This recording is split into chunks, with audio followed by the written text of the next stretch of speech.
Over the next week, Odell gathered the pop bottles. There were always plenty in the garbage. Quentin and I mixed up a variety of black powder samples. We began our excursion up to Pine Knob the following Saturday, each of us carrying a paper bag full of bottles filled with different mixes.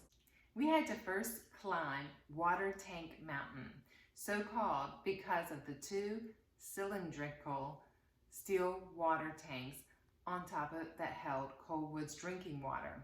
Once we reached the tanks, we had to go down the back side of it and then climb up a gully until we reached Pine Knob's bald top. Somebody had clear cut the top of the mountain more than a decade ago, and the forest still hadn't recovered. There was just a sea of ugly stumps and barren, eroded dirt. After Quentin got through complaining how much his feet hurt and how tired he was, we set up and began our tests, blowing the bottles to smithereens one by one while we hid behind the stumps. Sherman took notes. Quentin kept grumbling about our unscientific approach.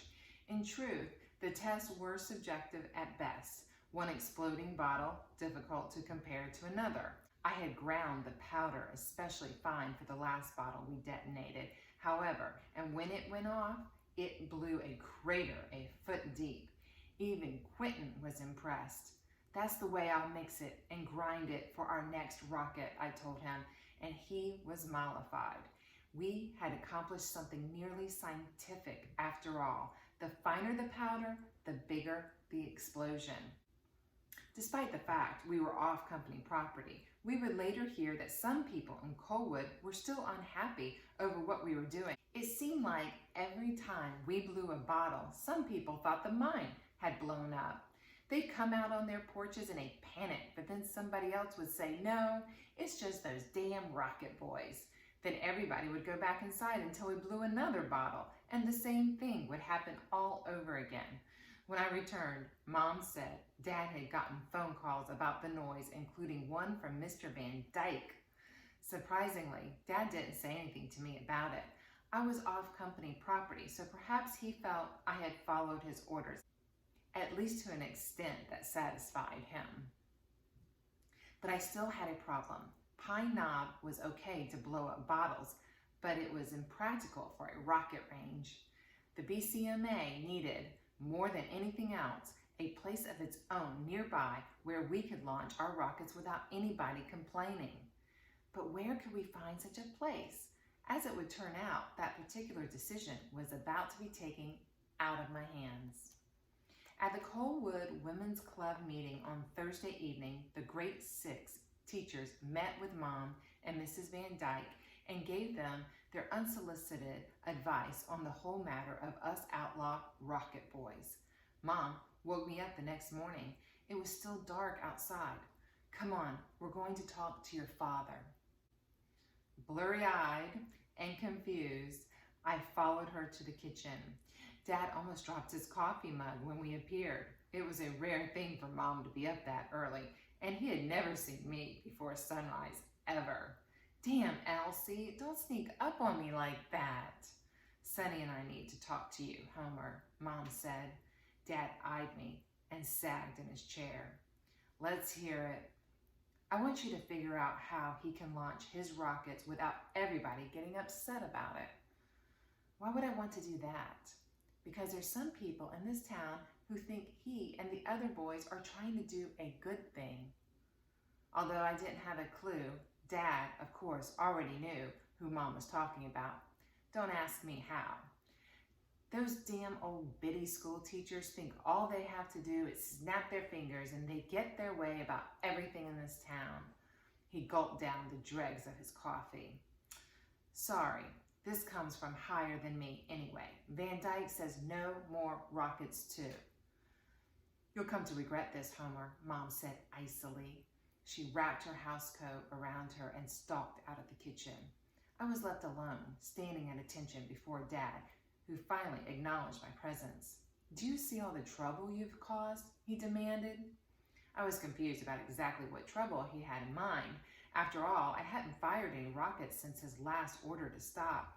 I did, however, have his complete attention, a rare occurrence. I took advantage of it. Dad, is Colwood going to be torn down? He looked at me as if I were out of my mind. What are you talking about? I heard the Easy Coal's almost gone and the company's going to pull out. He turned his head as if to face the mine, but saw Mom's beach picture instead. He puzzled over it a moment, as if it were the first time he'd ever seen it, and then turned back to me. There's more than 50 years of good coal left in that mine. That's not what Mr. Dubonnet said. Dad gripped the edge of the table as if he were going to get up and come across the kitchen at me. He subsided. Dubonnet's a union rabble-rouser. I don't want you talking to him anymore. I'm a company man, and that makes you a company boy. Understand? I understood more than he knew. After all, I was the one who had been beaten up by the other boys when the union went out on strike. He didn't know that. I was irritated enough to tell him, but then the black phone rang. He rushed past me into the foyer, snatched up the receiver, and yelled in it before whoever was on the other end had time to say a word. I'm coming. Damn you. On Sunday, Mom and Jim and I got up as usual and dressed to go to church. Dad also came down the steps, decked out in a suit and tie. Mom could not have been more astonished if he had appeared naked. It turned out Mr. Van Dyke had asked him to attend a brunch at the clubhouse after church services. Well, la-ti-da, Mom sang. A brunch. Aren't we fancy? Dad frowned at her. Elsie, I told him we'd both be there. Mom pushed me ahead, straightening my tie with one hand around my neck. I'll think about it, she said, and I could almost hear Dad's teeth grind. Mom and Dad sat in the back of the church between the Van Dykes and Doc and Mrs. Lassender. Jim sat with the football boys, all of them still grumpy about being left out of the state championship game. Actually, Dad had mollified my brother, if only a little.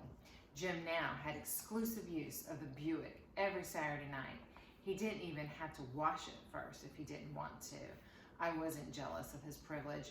I had only just turned 15 and didn't have a driver's license yet. And anyway, Jim had girls to take out. I didn't. And at the rate I was going, it didn't look like I ever would.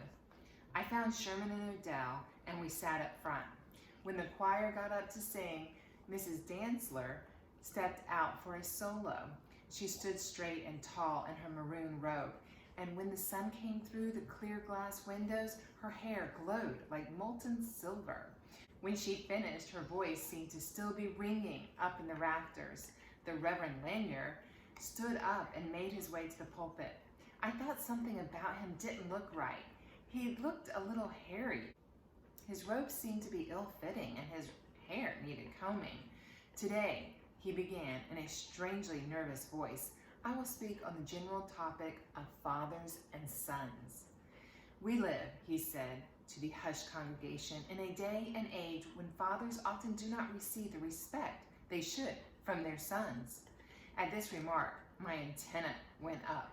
The company paid the good Reverend's salary and was not above suggesting the topic of his sermons, mostly having to do with rendering the Caesar what was Caesar's. What sons might not be respecting their fathers? Who else but us outlaw rocket boys? Reverend Lanier told us a little story. There was once a son who did bad things, and every time he did one of them, his grieving father drove a nail in a door. When finally the son came to his senses, his father forgave him and removed each of the nails. But though the nails were gone, Reverend Lanyard said, sadly, the holes were still there, representing the pain still abiding in the father's heart. Involuntarily, I slid down in the pew when Reverend Lanyard looked directly at me. He had worked a little magic, making me feel guilty for something I didn't really feel guilty about. Preachers seemed to be good at that. He talked a little more about the poor, abused door and what it meant, and then ticked off an appropriate proverb. Just in case I still doubted who he meant it for, he locked his gaze on me once again. A foolish son is the calamity of his father. Cease, my son, to hear the instruction that causeth to err from the words of knowledge. I slid even further down in my seat. I could just imagine my father smiling smugly at my mother. I thought I knew the real reason my dad was at church services. The preacher was delivering a company sermon. But the reverend wasn't finished. He took a deep, nervous breath. This time, he didn't look at me, but over my head toward the back pews. I was taught the story of the door in Bible college, and it's always stuck with me. I've used it more than once to counsel young men who've gotten a little too rambunctious. But the events of late, right here in Colwood, have gotten me to thinking, what of the father who drove those nails in the door? Rather than hammering nails with anger, what if he had instead gone to his son and shown his love with his time, his interest, his generosity? Perhaps the holes in the door are a reflection of the father's petulance more than his love. After clearing his throat and tugging at his collar, the Reverend continued. We've had some trouble in Colwood lately, he said, his voice nearly cracking. Father-son trouble. Of course, the son must respect his father, but I am also reminded of Proverbs 23, verse 24.